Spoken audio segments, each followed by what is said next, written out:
On dit beaucoup dans le feng shui qu'il faut éviter de mettre des fleurs séchées, des plantes séchées et des pots pourris chez soi. Mais pourquoi?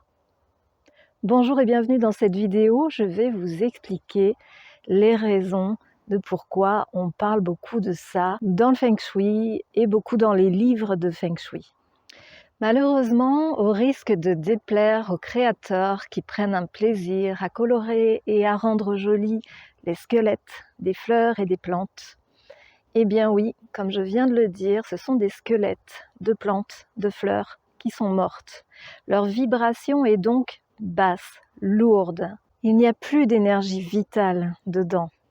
Et au contraire, ils agissent un peu comme des aspirateurs d'énergie positive. De plus, en fonction du secteur dans lequel vous les mettez, eh bien elles vont avoir un effet néfaste sur le domaine de vie du secteur. Si par exemple vous les mettez dans une zone abondance, eh bien ça va avoir un effet néfaste sur vos finances. Si elles sont dans un secteur amour, ça ne sera pas positif non plus pour votre relation de couple ni votre sexualité. Donc, si vous êtes friand de ces petites choses décoratives et que vous ne souhaitez pas vous en séparer, eh bien c'est votre bon droit.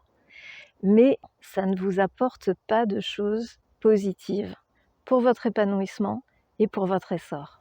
Alors, il y a juste une exception qui confirme la règle, comme dans toute bonne règle grammaticale. Dans la salle de bain ou dans les toilettes, vous pouvez mettre un petit peu de pot pourri, de fleurs séchées ou de plantes séchées sans que ça n'ait d'effet négatif sur votre vie et sur votre énergie vitale.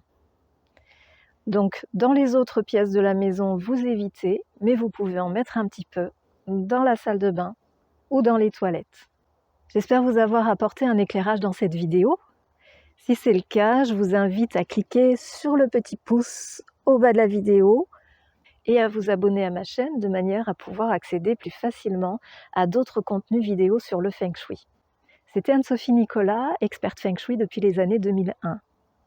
Je vous dis à très vite pour d'autres vidéos, avec plaisir. Et en attendant, prenez soin de vous, c'est comme ça que vous irez loin.